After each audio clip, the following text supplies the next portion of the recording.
For Edwardian Britons, a Bradshaw's was an indispensable guide to a railway network at its peak.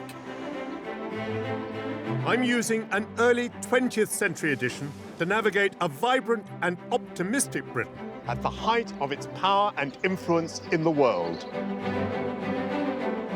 But a nation wrestling with political, social and industrial unrest at home.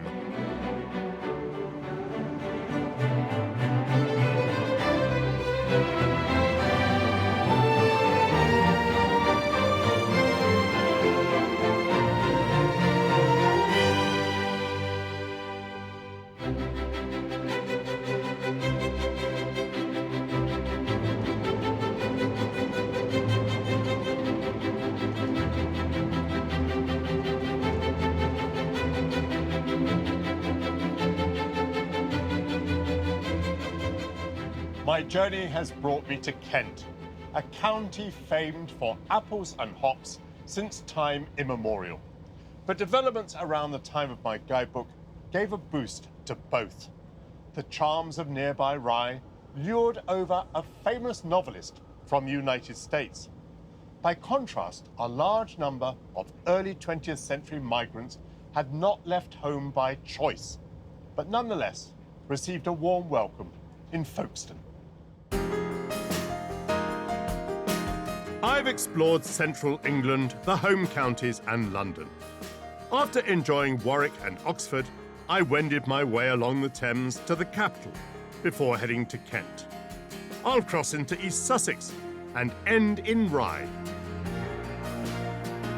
The fifth leg of my journey takes me to East Malling in Kent, then to coastal Folkestone, rural Tenterden and medieval Rye. This time, I hear that appearances mattered even in wartime. Upon arrival, Belgians are sort of judged by the clothes they are wearing. The better class would get a pink label, whereas anyone else would get a blue label. Learn how this steam engine got its canine name. The locomotive makes a panting sound, which is why it's known as terrier. And discover the seafood of landlocked Rye. Oh, so soft, so tasty. A gift from the sea. Definitely.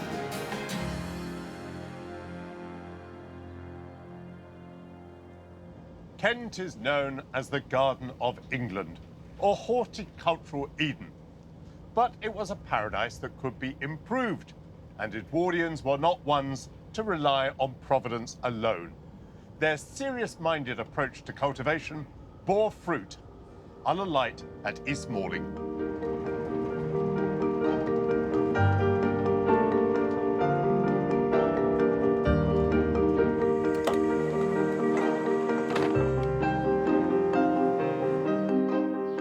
Not far from the town of Maidstone and surrounded by orchards is the village of East Malling.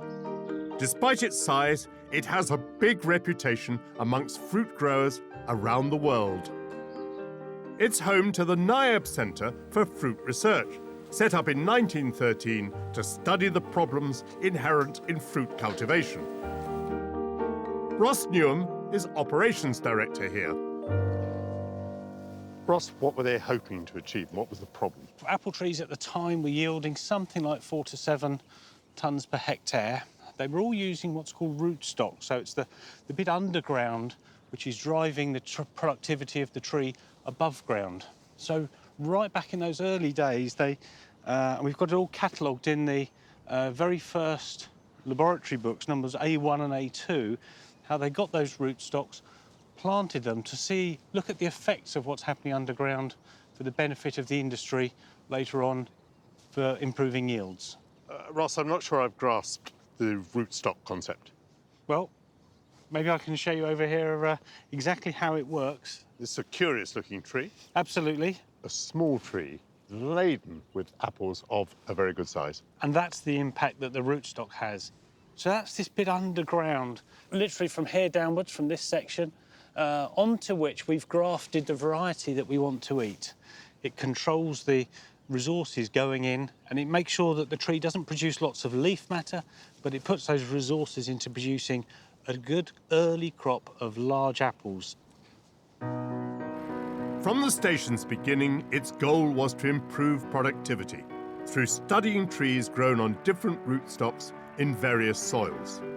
By the early 1930s, scientists had built a network of glass-lined trenches so that roots could be effectively observed and compared to leaf and fruit development above ground.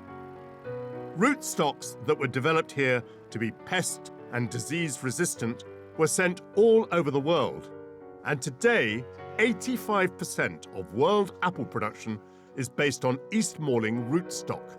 To create a productive fruit tree, you graft a selected variety onto a closely related rootstock. If I can now introduce you to John Easton. John, I'm Michael. How do you do? Nice to meet you. So now this is where the business of grafting actually gets done, but I dare say it's all in the cutting, is it? Yes, it's all to do with accuracy. You cut off the M9 rootstock, you then make a cut on that rootstock. You make a cross cut, like so. You then make a corresponding cut on the variety. Place one on the other and push that into the rootstock. The next thing to do is to tie the two together. And this might sound simple, but it's an important part of the exercise so that they stay in contact and the cells grow into each other. Having done it as often as you have and as long as you have, what's your success rate with apples? About 98, 99%. It's a good ratio. It certainly is. That is abundantly clear in the bounty of the apple crop. Some varieties are sent for further testing, but most of these apples are destined for our supermarkets. I put my apples in your basket? Yes. Thank you very much. How many hours do you work a day picking apples? Something like 8 hours. 8 hours, yeah. And which country are you from? Romania. Ah, lovely country. Yeah. You from Romania too? Yeah. Yeah? My sister. Are your sisters? Yeah. Oh.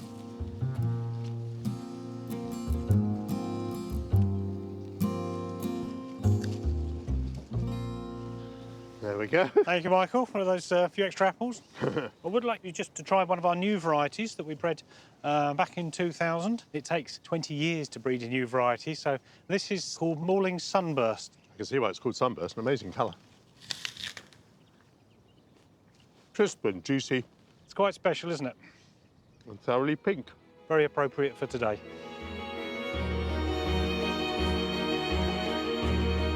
I'm continuing my journey southeast through Kent to the coast.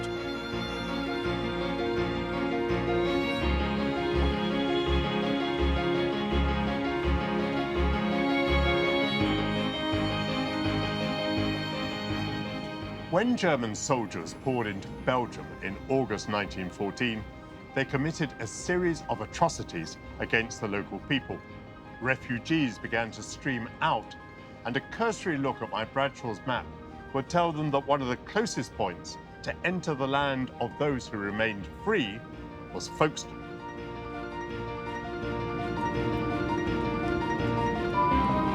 We will shortly be arriving at Folkestone Central.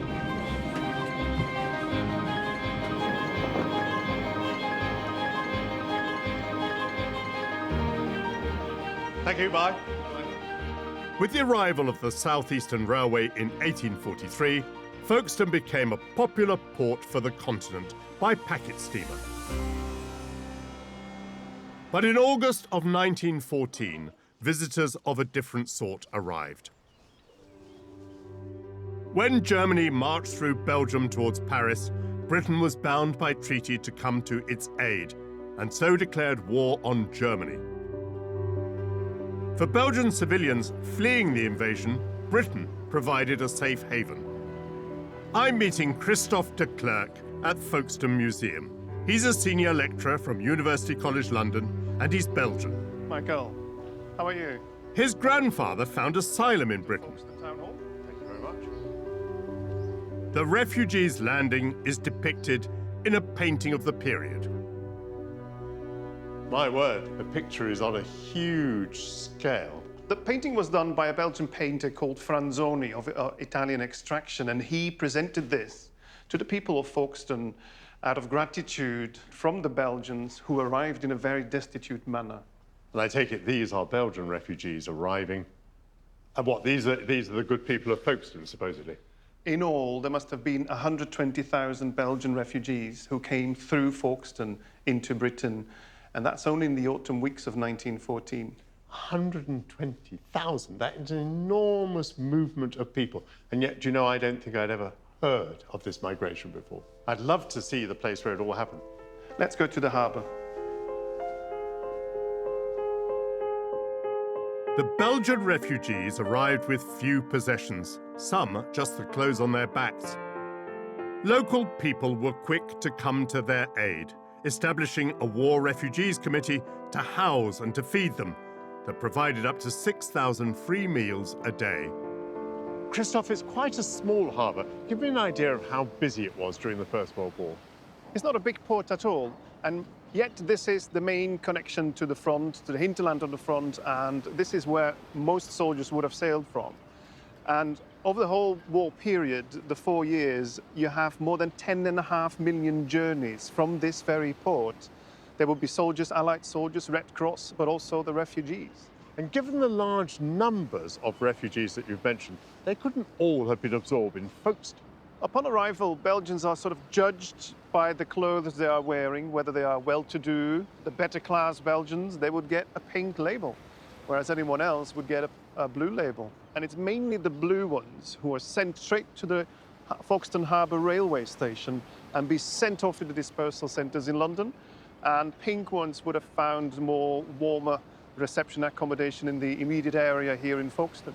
Was the welcome consistently warm? Well, it was definitely warm at the start.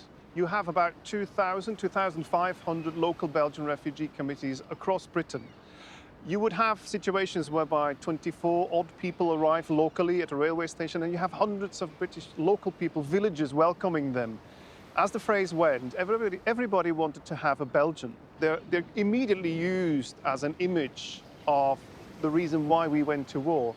And come 1915, the summer of 1915, there's this urgent need to either have all the Belgian able men go back to the front themselves or work as part of the British war effort. As the refugees dispersed throughout the United Kingdom, they did find work. But as soon as the war was over, contracts were terminated. And most returned to Belgium, leaving little trace of what had been the largest single influx of people in British history. The newly refurbished Folkestone Harbour Station could be the set for the movie Oh, What a Lovely War. I'm delighted to see it looking so spick and span. I hope it might help people to look back over 100 years of history and remember the sufferings of Belgium and the warm hospitality provided by the people of Folkestone.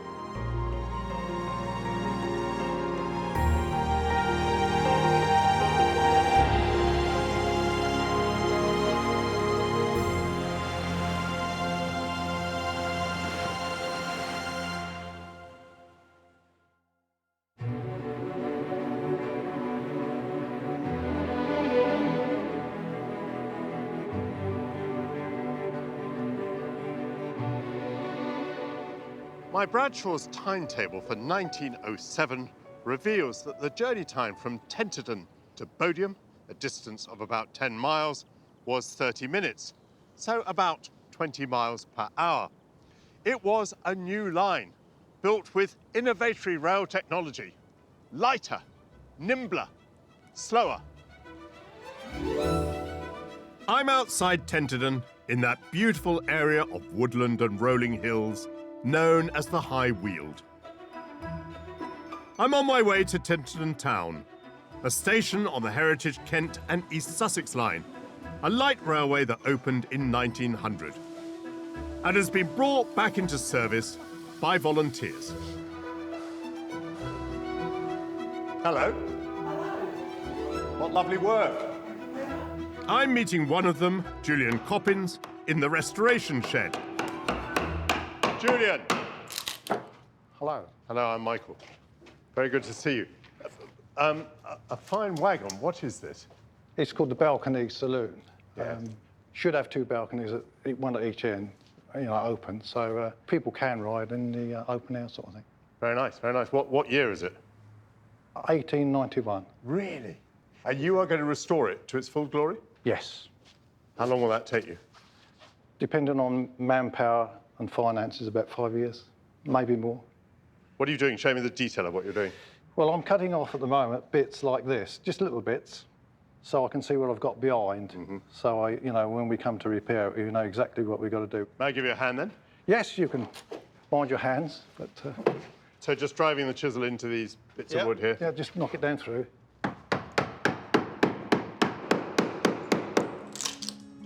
Not as easy as it looks, is it?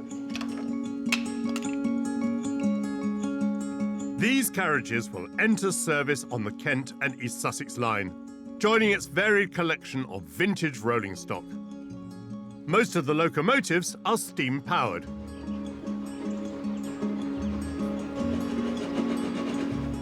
A wonderfully exciting moment as the little locomotive toils up the hill, grinds around the curve, belching smoke out of its stovepipe hat of a chimney.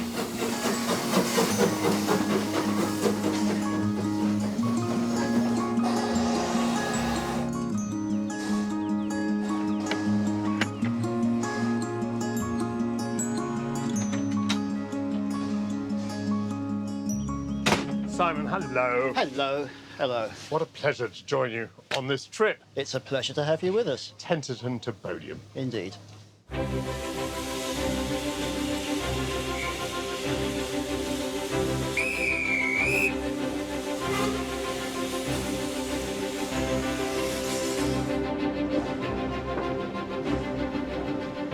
This carriage is Edwardian, and the locomotive makes a panting sound, which is why it's known as Terrier.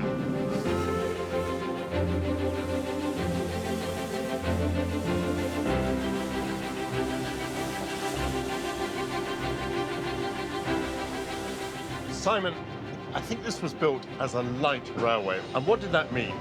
It was. I mean, there was a time when, towards the end of the 19th century, nearly every town in England had a railway, but a few didn't. Tenterden was one of those.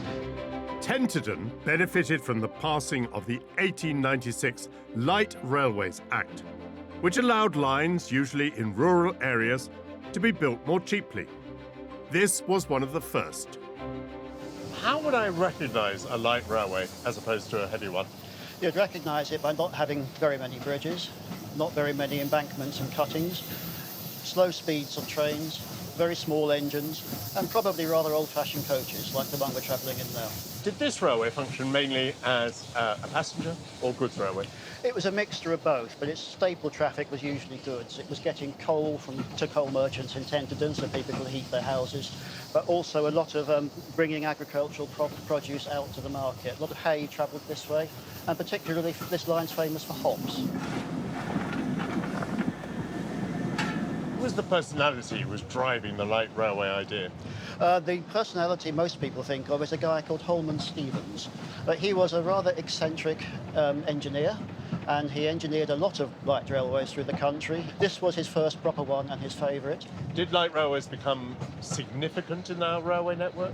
There were quite a few of them. Most of them were modestly profitable up until the First World War, and then when army surplus lorries came on the market and people had more mechanical skills, they lost a lot of their business. This line struggled on, but was eventually closed to passengers in 1954. In the 1960s, railway enthusiasts banded together to rescue it, and in 1974, a section was reopened.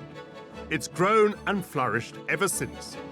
We attract about 90,000 visitors a year, which is a lot more than the railway ever attracted when it was running as a proper commercial railway.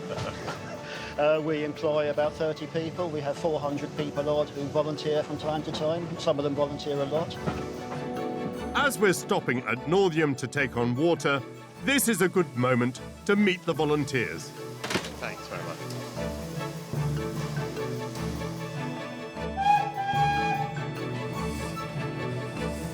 What's your volunteering, sir?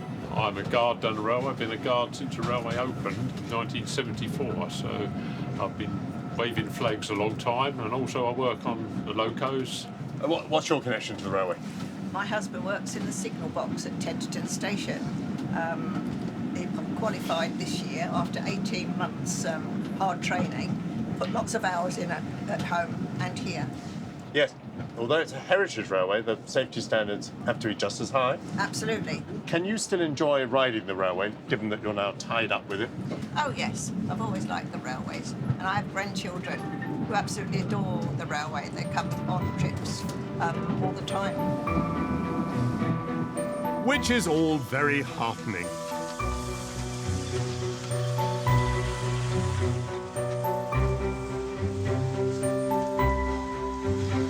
I'm leaving the train at its terminus at Bodiam and will make my way to my final destination, the medieval walled town of Rye.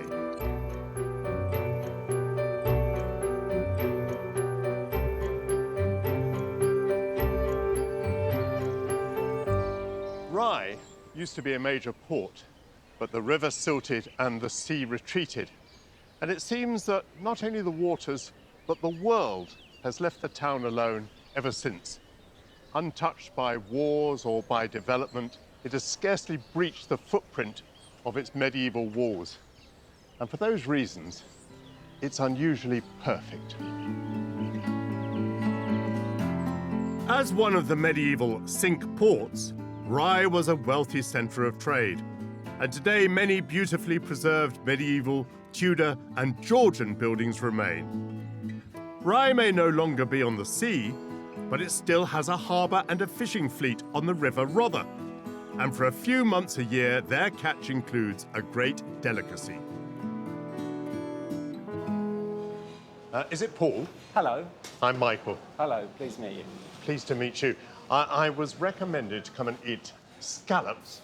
But why is Rye special for scallops? Because they're a very small bay scallop. They taste absolutely gorgeous, and it's quite a short season for them. So when we've got them, that makes it special, because it's normally only about a 10-week season. Now, how should I have them? My preference is to eat them raw. Raw scallops must be healthy and stored correctly. Mine are served with lime dressing, squares of pear, and some seaweed, and finished with a lime foam. Right, and there you are. Oh, lovely. Thank you so much. What a treat. There's my little scallop. Raw. Oh, so soft, so tasty. A gift from the sea. Definitely. The picturesque town of Rye has long attracted visitors from home and abroad. And at the time of my guidebook, it had enticed a most illustrious American writer to reside. Here is the home of one of my favourite authors, Henry James. His descriptions are long and languorous, his dialogue intense and intelligent. Writing about Edwardian England, this American conjures an elegant world where afternoon tea is taken on the lawn, striped by the elongated shadows of an Indian summer. Not a bad metaphor for the age. I'm at Lamb House to meet National Trust curator Jerzy Kierkuch-Belinsky. Jerzy. Hello, Michael. Welcome to Lamb House, the former home of Henry James. I'm really excited to be here. Thank you so much. Let me take you upstairs, Michael, to show you Henry James's bedroom and the room he used to write in. Author of many novels, including Turn of the Screw and The Portrait of a Lady, Henry James was 55 when he took out a lease on Lamb House in 1897. Keen to escape the bustle of London, here he wrote some of his greatest works.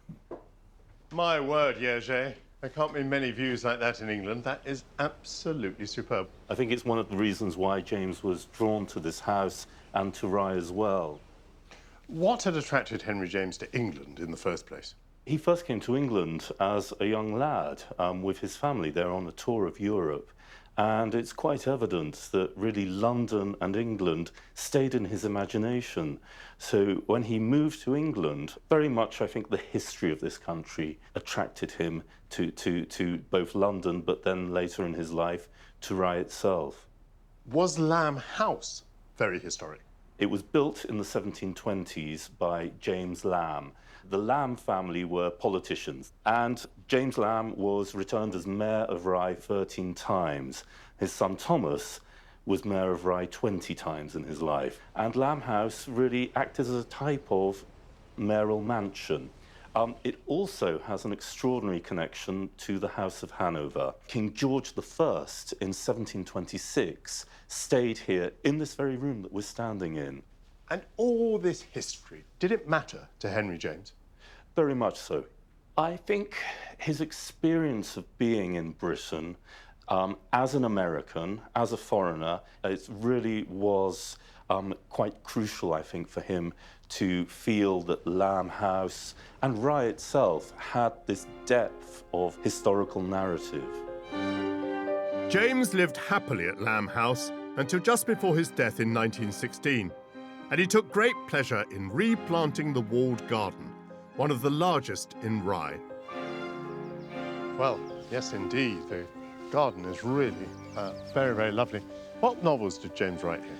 Well, the first novel that he wrote at Lamb House was An Awkward Age. And it's quite clear from the way in which he describes the house of one of the characters that Lamb House really inspired him, and of course the wonderful garden. The air of the place in the August time thrilled all the while with the bliss of birds, the hum of little lives unseen, and the flicker of white butterflies. There were sitting places just there, out of the full light, cushioned benches in the thick, wide spread of old mulberry boughs. Some of the novels have innocent Americans being betrayed by Europeans. What's going on there? Well, I think James was very much aware that many Americans were coming to Europe, to Britain, to marry into impoverished aristocratic families, wealthy American heiresses. You might be accepted by European society to a certain degree, particularly, of course, if you have money.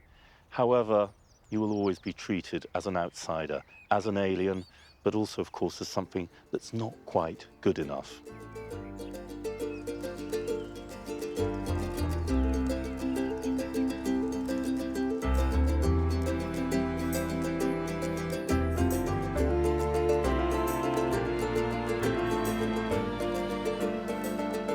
Henry James evoked an Edwardian England that was genteel. But as I've discovered on my rail travels, the country was becoming more democratic and the trade unions more powerful. Women were more prominent and demanding equality. Beneath a steady veneer, the country was seething. But then came the First World War.